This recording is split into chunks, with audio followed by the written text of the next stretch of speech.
Hi, just wanted to make another little video and talk about my VaultBack guitars that I make.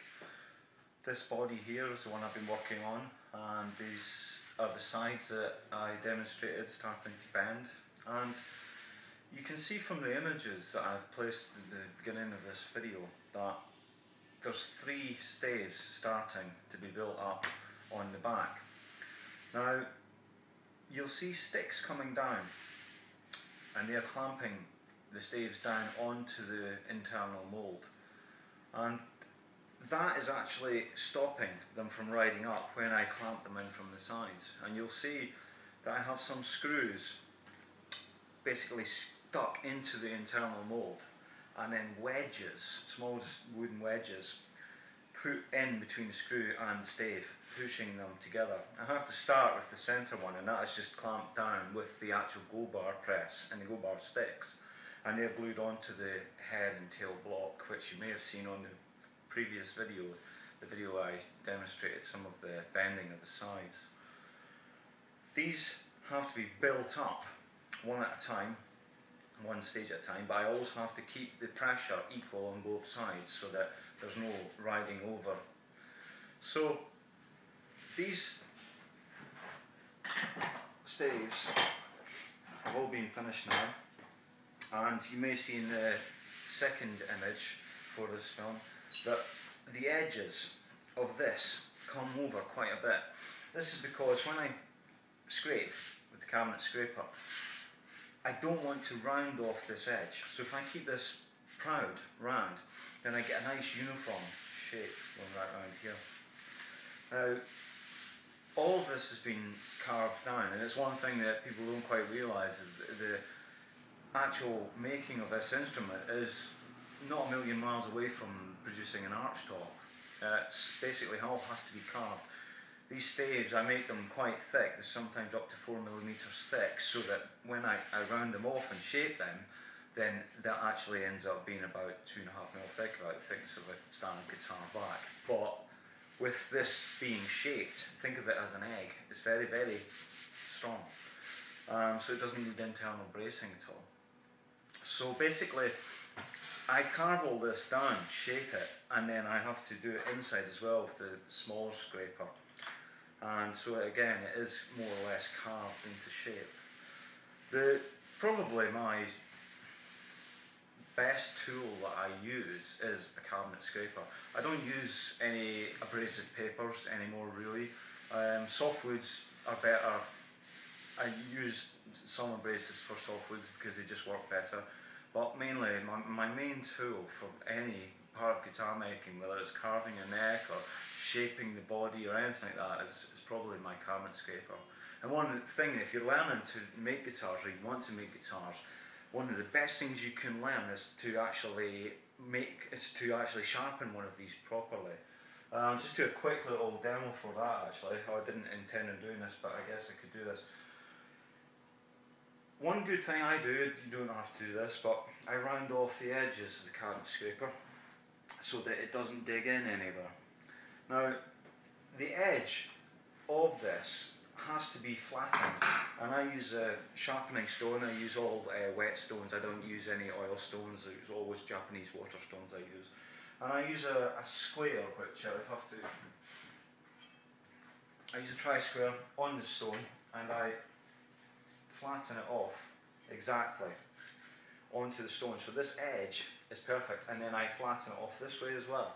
So this is actually a really tight, sharp edge.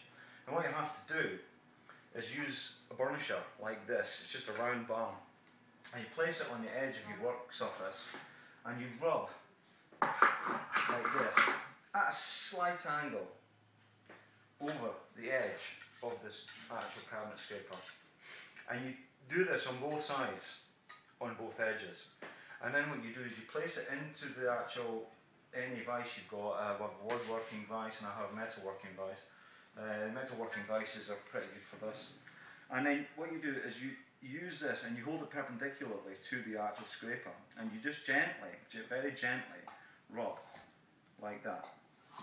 And that is just enough to turn the edge over, because you created a little bit of a bar, and you're turning that bar over, so you might hear that becomes very sharp, very, very sharp, and you can get a very nasty cut from one of these, so be very careful with them. But used properly, it's an amazing effective tool, been used for centuries, cabinet making.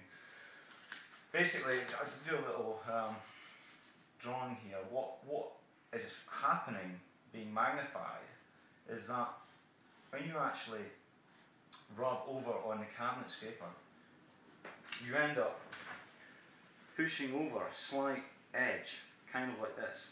Then when you rub the burnisher along the top, when you rub the burnisher along the top, like this, you are turning this over, and you're turning it like that. So what you have is basically a very sharp edge coming over. Drawing's terrible, by the way. So this edge here becomes razor sharp. And what this does is it takes a very, very fine shaving. Now I just have little bits of this to finish off, so I'm just going to find by feel. It's always feel. Everything's done by feel. And I'm feeling over the top of this, and I can feel here.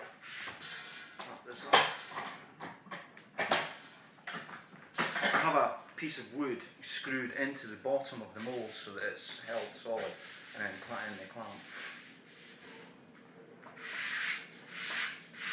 You can see this very, very, very fine shaving. That's what you want.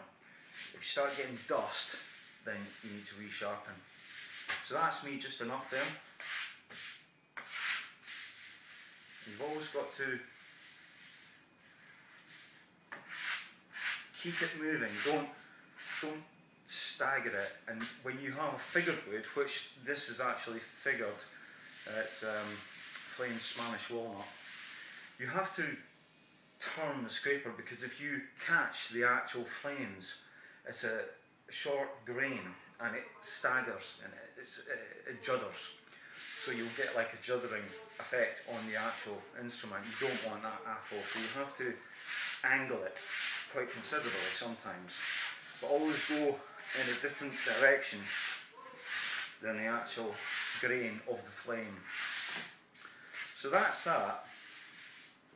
And you'll find also that if you're working with two different types of woods, which I generally tend to do to get a blend of tones. Another thing that I feel I like to do with the instrument is get a blend of tones from a blend of woods.